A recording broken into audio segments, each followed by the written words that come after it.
Assalamualaikum warahmatullahi wabarakatuh. Kali ini kita akan mengisahkan masjid terbang diangkat malaikat saat terjadi longsor besar di lereng bukit di desa di Jawa Timur. Kisah ini memberi kita banyak pelajaran berharga. Namun sebelum itu, sempatkan tulis sholawat di kolom komentar supaya komentar itu menjadi saksi kita mendapatkan syafaat dari Rasulullah nanti di akhirat. Amin. Di sebuah desa kecil bernama Karanganyar yang terletak di lereng Gunung Kelut, Jawa Timur, berdiri kokoh sebuah masjid tua bercat putih dengan kubah hijau yang menjulang. Masjid Al-Hidayah, begitu nama yang terukir di papan kayu jati di depannya, telah berdiri sejak zaman penjajahan Belanda.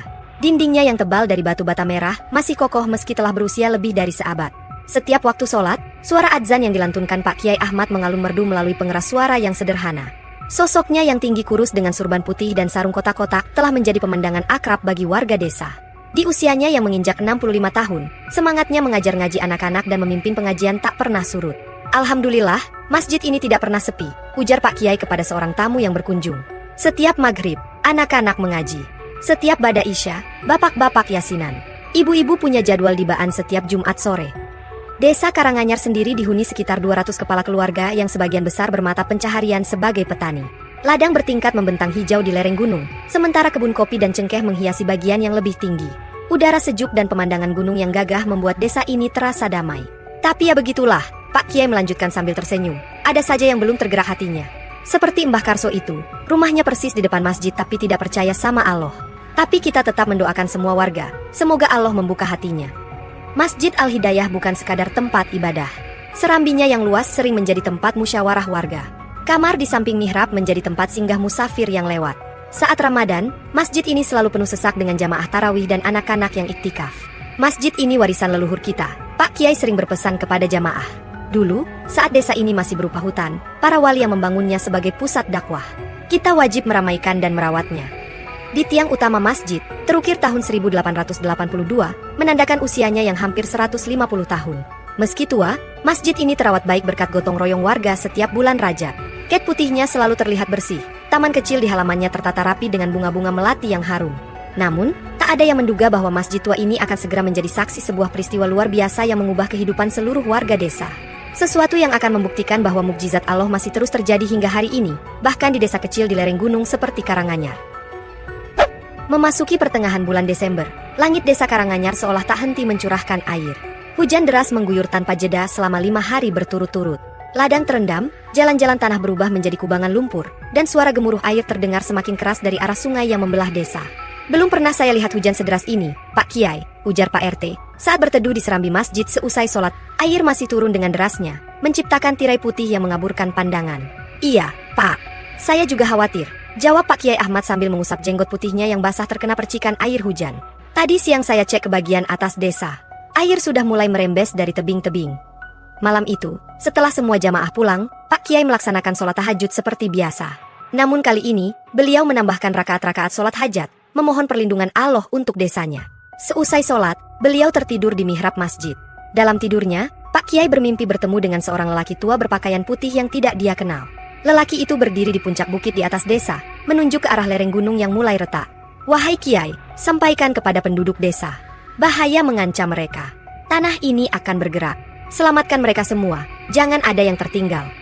Pak Kiai terbangun dengan keringat dingin membasahi tubuhnya. Azan subuh belum berkumandang, namun langit masih mencurahkan hujan dengan derasnya. Matahari mulai tenggelam di ufuk barat ketika Kiai Ahmad mengumpulkan warga di halaman masjid. Dengan wajah serius, beliau menyampaikan mimpi yang diterimanya semalam. Saudara-saudara, saya mendapat isyarat bahwa kampung kita dalam bahaya. Kita harus segera mengungsi ke lembah sebelum bencana datang, ujarnya dengan nada penuh kekhawatiran. Namun, tidak semua warga menerima peringatan itu dengan terbuka.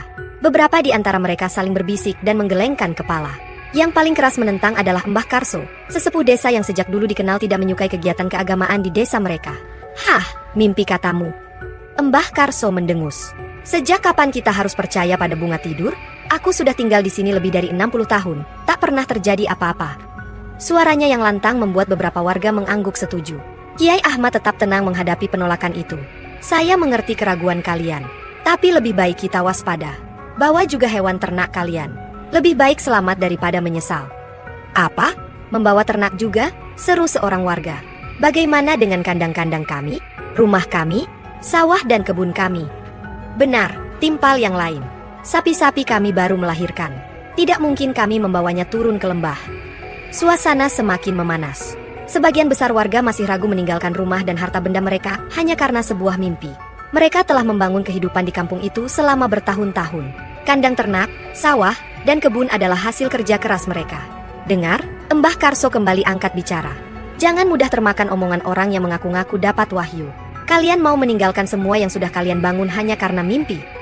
Kiai Ahmad hanya bisa berdoa dalam hati, memohon petunjuk Allah. Beliau yakin mimpinya bukan sekedar bunga tidur biasa. Ada perasaan yang sangat kuat bahwa bahaya akan segera datang. Malam itu, ketika sebagian besar warga masih tertidur lelap, terdengar suara gemuruh yang memekakan telinga. Tanah bergetar hebat, dan tiba-tiba muncul retakan besar membelah tanah di tengah kampung. Retakan itu semakin melebar, menelan beberapa kandang ternak di dekatnya. Allahu Akbar, teriak warga panik. Mereka berlarian keluar rumah. Anak-anak menangis ketakutan, sementara para ibu berusaha mengumpulkan barang-barang penting. Mbah Karso yang rumahnya dekat dengan retakan itu terpaku melihat pemandangan di hadapannya. Wajahnya pucat pasi. Apa omongan Kiai itu benar ya? Gumamnya lirih. Keyakinannya mulai goyah. Dalam kepanikan itu, Kiai Ahmad dengan sigap mengorganisir pengungsian. Cepat, kumpulkan keluarga kalian. Bawa ternak yang bisa diselamatkan. Kita harus segera ke lembah. Kali ini, tak ada lagi yang membantah. Dengan tergesa-gesa, warga mengumpulkan keluarga dan hewan ternak mereka. Dalam kegelapan malam, mereka berbondong-bondong menuruni bukit menuju lembah yang lebih aman, meninggalkan kampung yang telah mereka tinggali selama bertahun-tahun. Malam itu menjadi pelajaran berharga bagi seluruh warga. Mereka belajar bahwa terkadang peringatan Allah datang melalui cara-cara yang tidak terduga, dan keselamatan lebih berharga dari harta benda yang mereka miliki. Setelah semua warga desa berhasil dievakuasi ke lembah, hujan yang sejak pagi mengguyur wilayah itu berangsur reda. Awan kelabu yang menyelimuti langit perlahan bergerak menjauh, membiarkan sinar matahari menembus dan menyinari bumi. Suasana yang tadinya mencekam kini berganti dengan kehangatan mentari yang menyengat. Tuh kan, sudah cerah begini. Mana ada longsor? Celetuk seorang warga sambil menunjuk ke arah langit. Beberapa orang mulai berbisik-bisik, menyetujui pendapat tersebut. Mereka merasa tidak nyaman harus berdesak-desakan di pengungsian darurat yang didirikan di lembah desa. Mbah Karso, yang sejak awal menentang evakuasi, kembali angkat bicara dengan suara lantang. Saya sudah bilang dari kemarin, ini cuma gertakan sambal. Mau dengar siapa? Orang tua yang sudah puluhan tahun tinggal di sini, atau pendatang yang baru kemarin sore? Sindirnya sambil melirik ke arah Pak Kiai yang berdiri tidak jauh dari sana. Kata-kata Mbah Karso mulai mempengaruhi pikiran warga. Beberapa dari mereka mengangguk-angguk setuju. Benar kata Mbah Karso. Saya juga sudah puluhan tahun di sini, belum pernah ada longsor. Timpal Pak Sukri, salah satu tetua desa. Lagi pula, lihat cuacanya sekarang. Panas terik begini, mana mungkin longsor? Tambah Bumina sambil mengipas-ngipaskan tangannya karena kepanasan. Kasihan anak-anak kepanasan di sini. Di rumah ada kipas angin, ada kasur empuk. Semakin banyak warga yang terpengaruh. Mereka mulai mengemas barang-barang mereka, bersiap untuk kembali ke rumah masing-masing di atas bukit. Pak Kiai yang melihat hal ini segera menghampiri kerumunan warga. Saudara-saudara, saya mohon jangan dulu kembali ke atas, ujar Pak Kiai dengan nada penuh kekhawatiran. Menurut perakiraan cuaca, nanti malam akan ada hujan lebih deras dari yang tadi pagi. Tanah masih basah dan belum stabil. Sangat berbahaya kalau... Ah, perakiraan cuaca mana bisa dipercaya? Potong Mbah Karso dengan nada mencemooh. Kemarin bilang hari ini cerah, nyatanya tadi pagi hujan. Sekarang bilang mau hujan, malah panas terik begini. Tawa mengejek terdengar dari beberapa warga. Pak Kiai mencoba bersabar menghadapi situasi ini. Saya paham semuanya tidak nyaman di pengungsian, tapi keselamatan harus diutamakan. Lebih baik kita bertahan di sini sampai... Sudahlah, Pak Kiai. Kami yang lebih tahu tentang desa ini, sela Mbah Karso. Ayo semuanya, kita pulang saja. Percuma di sini kepanasan. Satu persatu warga mulai beranjak meninggalkan pengungsian, mendaki jalan setapak menuju perkampungan di atas bukit. Pak Kiai hanya bisa memandang dengan hati yang berat. Di sampingnya, Pak RT dan beberapa perangkat desa yang masih bertahan juga tampak khawatir. Bagaimana ini, Pak Kiai? Tanya Pak RT dengan nada cemas. Kita tidak bisa memaksa mereka, Pak RT. Yang bisa kita lakukan hanya berdoa semoga perakiraan cuaca itu meleset, jawab Pak Kiai sambil menghela napas panjang. Di kejauhan, rombongan warga terus mendaki bukit dengan semangat, dipimpin oleh Mbah Karso yang berjalan paling depan dengan langkah tegap. Mereka tidak menyadari bahwa di ufuk barat, awan hitam mulai berarak perlahan, membawa ancaman yang jauh lebih besar dari hujan pagi tadi. Hanya sekitar sepertiga warga yang memilih bertahan di pengungsian, kebanyakan adalah keluarga muda dan mereka yang masih mempercayai peringatan Pak Kiai. Sementara sebagian besar warga, terutama para tetua desa, telah kembali ke rumah mereka di atas bukit, mengabaikan tanda-tanda bahaya yang mengintai. Matahari mulai condong ke barat, dan hembusan angin yang semula hangat kini berubah menjadi dingin menusuk. Di pengungsian, Pak Kiai dan para perangkat desa yang tersisa mulai mempersiapkan diri menghadapi malam yang mungkin akan menjadi malam terpanjang dalam sejarah desa mereka.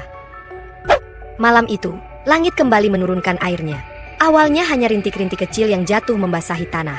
Mbah Karso yang sedang duduk di teras rumahnya memandang ke arah langit yang semakin gelap. Perlahan namun pasti, intensitas hujan semakin meningkat hingga akhirnya berubah menjadi hujan deras yang mengguyur seluruh kampung. Di tengah derasnya hujan, terdengar suara gemuruh yang menggetarkan dari arah gunung. Suara itu berbeda dari biasanya, lebih dalam, lebih mengancam. Mbah Karso yang sudah puluhan tahun tinggal di lereng gunung ini bisa merasakan ada yang tidak beres. Getaran-getaran kecil mulai terasa di bawah kakinya. Waduh, apa benar omongan Kiai itu? Gumamnya pelan saat melihat retakan-retakan kecil mulai muncul di tanah pekarangan rumahnya. Retakan itu semakin melebar seiring dengan suara gemuruh yang semakin keras. Beberapa warga yang baru saja kembali ke rumah mereka masing-masing mulai berhamburan keluar dengan wajah panik. Longsor! Longsor! Teriak salah seorang warga memecah keheningan malam. Tanpa pikir panjang, Mbah Karso dan para warga segera berlari menuruni lereng menuju lembah yang lebih aman. Mereka berlari sekuat tenaga, mengabaikan tubuh mereka yang basah kuyup diterpa hujan tanpa membawa satupun harta mereka. Karena tadi mereka sudah membawa kembali pulang harta dan ternak mereka. Yang ada di pikiran mereka hanya satu, menyelamatkan diri. Akhirnya setelah susah payah menuruni bukit mereka segera bergabung lagi dengan rombongan Kiai Ahmad yang sudah menunggu dengan cemas. Dari kejauhan, mereka menyaksikan pemandangan yang mencekam. Tanah di kampung mereka mulai bergerak perlahan, seperti monster raksasa yang bangkit dari tidur panjangnya. Rumah-rumah bergetar, pohon-pohon bergoyang hebat, dan dalam hitungan detik, sebagian besar kampung mereka tersapu oleh longsoran tanah yang dahsyat. Namun di tengah kehancuran itu, sesuatu yang tak masuk akal terjadi. Masjid kampung mereka, bangunan sederhana yang telah berdiri selama puluhan tahun, tiba-tiba terangkat ke udara. Bangunan itu melayang beberapa meter di atas tanah, seolah ada tangan tak kasat mata yang mengangkatnya. Para warga yang menyaksikan kejadian itu terpaku, mulut mereka menganga tak percaya. Subhanallah, ucap Kiai Ahmad. Air matanya mengalir bercampur dengan air hujan yang membasahi wajahnya. Masjid itu tetap melayang, tak tersentuh oleh amukan longsor yang menghancurkan sekelilingnya. Cahaya remang dari lampu masjid yang masih menyala membuat pemandangan itu terlihat semakin ajaib. Tak ada seorang pun yang berbicara. Mereka semua terdiam, tenggelam dalam decak kagum dan rasa syukur. Di tengah bencana yang menimpa kampung mereka, Allah telah menunjukkan kebesarannya dengan cara yang tak terduga. Masjid yang selama ini menjadi tempat mereka beribadah, tempat anak-anak mengaji, dan tempat berkumpulnya warga untuk berbagai kegiatan keagamaan, kini menjadi bukti nyata kuasa Allah. Hujan perlahan mulai reda, menyisakan rintik-rintik kecil. Suara gemuruh dari gunung pun berangsur menghilang. Masjid itu masih melayang di udara, seperti mercusuar harapan di tengah kehancuran. Para warga saling berpelukan, ada yang menangis haru, ada pula yang tak henti-hentinya mengucap syukur. Malam itu menjadi saksi bisu atas sebuah kejadian yang tak akan pernah mereka lupakan. Sebuah pengingat bahwa di balik setiap musibah, selalu ada hikmah dan tanda-tanda kebesaran Allah yang menguatkan iman mereka. Mentari pagi menyingsing dengan malu-malu, seolah enggan menyaksikan kehancuran yang tersaji di hadapannya. Kampung yang semalam masih asri kini tak lebih dari hamparan lumpur dan puing-puing bangunan. Rumah-rumah yang dulunya berdiri kokoh telah rata dengan tanah, pohon-pohon tumbang berserakan, dan jalanan tertutup material longsor.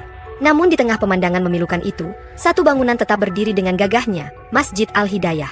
Yang mengejutkan, masjid tersebut kini berada di lembah, sekitar 500 meter dari lokasi asalnya. Posisinya tepat berada di area yang aman dari longsoran, berdiri tegak seolah memang diletakkan di sana dengan sangat hati-hati. Tak ada kerusakan berarti pada strukturnya, bahkan karpet dan Al-Quran di dalamnya masih tertata rapi seperti sedia kala. Masya Allah, bahkan sajadah-sajadahnya masih terlipat rapi, ucap Kiai Ahmad yang baru saja memeriksa bagian dalam masjid. Air matanya berlinang menyaksikan keajaiban ini. Sejak pagi, lokasi masjid tak henti-hentinya didatangi orang. Bukan hanya warga setempat, tapi juga penduduk dari desa-desa tetangga yang mendengar kabar tentang kejadian semalam. Mereka semua ingin menyaksikan langsung keajaiban yang terjadi. Saya merekamnya dengan HP, Pak, kata Dani, pemuda yang tinggal tak jauh dari masjid. Waktu itu saya panik mau lari, tapi pas lihat masjid mulai terangkat, refleks saya ambil HP dan rekam. Meskipun gelap dan hujan, videonya lumayan jelas. Video yang diambil Dani menunjukkan momen ketika masjid perlahan terangkat ke udara, melayang beberapa saat, lalu bergerak horizontal sebelum akhirnya mendarat dengan mulus di lembah. Rekaman berdurasi 3 menit itu kini telah menyebar luas di berbagai platform media sosial. Videonya sudah ditonton jutaan kali, tambah Dani. Banyak yang tidak percaya, tapi ada juga video dari sudut berbeda yang diambil Mas Agus dan Bu Siti. Semuanya menunjukkan kejadian yang sama. Para wartawan mulai berdatangan, membawa kamera dan peralatan liputan mereka. Mereka mewawancarai para saksi mata, mengambil gambar masjid dari berbagai sudut, dan meliput kondisi kampung pasca longsor. Cerita tentang masjid yang terbang ini menjadi headline di berbagai media, baik lokal maupun nasional. Ini bukan sekadar kebetulan, kata Kiai Ahmad kepada seorang reporter. Allah telah menunjukkan tanda-tanda kebesarannya. Rumah Allah ini diselamatkan dengan cara yang tak masuk akal bagi pikiran manusia, tapi tidak ada yang mustahil bagi Allah. Di media sosial, video kejadian tersebut menuai beragam tanggapan. Ada yang takjub dan mengagumi kebesaran Allah, Ada pula yang skeptis dan mencoba mencari penjelasan ilmiah. Beberapa pakar diminta pendapatnya, namun tak ada yang bisa memberikan penjelasan yang memuaskan tentang bagaimana sebuah bangunan sebesar masjid bisa terangkat dan berpindah tempat tanpa mengalami kerusakan berarti. Sore itu, untuk pertama kalinya sejak kejadian semalam, azan berkumandang dari masjid yang kini berada di lembah. Suaranya yang merdu menggema ke seluruh penjuru, memanggil para jamaah untuk salat berjamaah. Para warga yang kehilangan tempat tinggal, yang kini mengungsi di tenda-tenda darurat, berbondong-bondong mendatangi masjid. Mereka kehilangan harta benda, tapi iman mereka justru semakin kuat. Masjid yang terbang itu menjadi pengingat bahwa di balik setiap musibah, selalu ada hikmah dan mukjizat yang menguatkan keyakinan mereka kepada Allah. Meski kehilangan tempat tinggal, warga kampung bersyukur karena tidak ada korban jiwa dalam bencana longsor tersebut. Peringatan Pak Kiai Ahmad yang disampaikan sebelumnya ternyata menjadi penyelamat bagi seluruh penduduk kampung. Bahkan Mbah Karso yang awalnya bersikeras tidak mau mengungsi, akhirnya selamat. Untungnya, saya buru-buru menyelamatkan diri, ucap Mbah Karso dengan mata berkaca-kaca. Kalau tidak, mungkin saya sudah tertimbun longsor bersama rumah saya. Pagi itu, tim SAR dari Basarnas tiba di lokasi kejadian. Mereka segera berkoordinasi dengan perangkat desa dan tokoh masyarakat untuk memetakan situasi dan menentukan langkah-langkah penanganan darurat. Posko bantuan didirikan di halaman masjid yang kini berada di lembah, menjadi pusat koordinasi semua kegiatan bantuan dan pemulihan. Semangat gotong royong langsung terlihat dalam situasi darurat ini. Para pemuda kampung yang tergabung dalam Karang Taruna bekerja sama dengan tim SAR membangun tenda-tenda pengungsian. Ibu-ibu PKK mengorganisir dapur umum, memasak makanan untuk para pengungsi dan relawan. Bapak-bapak bergotong royong membersihkan puing-puing dan material longsor yang menghalangi akses jalan. Meskipun kami kehilangan rumah, tapi kebersamaan ini membuat kami kuat, kata Bu Aminah sambil mengaduk kuali besar berisi sayur untuk para pengungsi. Kami saling menguatkan, saling membantu. Inilah indahnya hidup berkampung. Bantuan mulai mengalir dari berbagai pihak. Truk-truk berisi bantuan logistik, pakaian, dan kebutuhan pokok berdatangan silih berganti. Relawan dari berbagai organisasi dan komunitas juga terus berdatangan, memberikan bantuan sesuai kemampuan masing-masing. Subhanallah, banyak sekali saudara-saudara kita yang peduli, ucap Pak Kiai Ahmad. Ini menunjukkan bahwa kasih sayang Allah tidak pernah putus. Di balik musibah, selalu ada hikmah dan pertolongannya. Di tengah kesibukan distribusi bantuan, anak-anak kampung tetap ceria bermain di halaman masjid.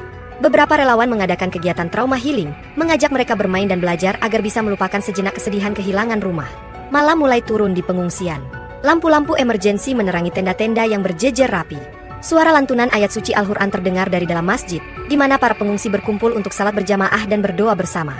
Meski dalam kesulitan, iman dan persaudaraan justru semakin menguat, membuktikan bahwa dengan gotong royong dan saling membantu, tidak ada kesulitan yang tidak bisa dilewati bersama. Peristiwa longsor yang menghancurkan sebagian besar kampung ternyata membawa hikmah tersendiri bagi Mbah Karso. Sesepuh kampung yang selama ini dikenal sebagai penganut kejawen itu mengalami perubahan besar dalam hidupnya. Masjid yang tetap berdiri kokoh di tengah lokasi bencana seolah menjadi pertanda bahwa Allah memang Maha Kuasa. Saya sudah tua, sudah banyak melihat kejadian dalam hidup ini, ucap Mbah Karso dengan suara bergetar.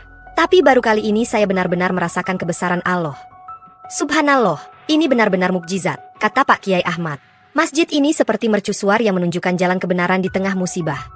Saya ingin belajar lebih dalam tentang Islam, ujar Mbah Karso kepada Pak Kiai suatu malam. Maukah Pak Kiai membimbing saya mengucapkan syahadat? Kabar pertobatan Mbah Karso menyebar cepat di kalangan pengungsi. Banyak yang terharu menyaksikan prosesi syahadat Mbah Karso yang dipimpin langsung oleh Pak Kiai Ahmad. Tidak ada kata terlambat untuk kembali ke jalan yang benar, kata Pak Kiai sambil memeluk Mbah Karso yang menangis setelah mengucapkan syahadat. Allah Maha Pengampun lagi Maha Penyayang. Sejak itu, Mbah Karso rajin belajar mengaji dan tata cara salat. Meski masih terbata-bata, ia berusaha keras menghafal surat-surat pendek dan bacaan salat. Para pemuda kampung dengan sabar mengajarinya, bahkan ada yang membelikannya Al-Quran dengan terjemahan dan huruf yang besar agar mudah dibaca.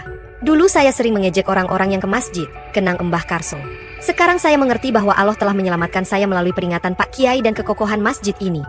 Masjid yang tetap berdiri kokoh itu kini tidak hanya menjadi tempat ibadah, tapi juga simbol kekuatan iman dan harapan bagi para pengungsi. Setiap harinya, masjid dipenuhi jamaah yang datang untuk salat, mengaji, atau sekadar mencari ketenangan di tengah cobaan.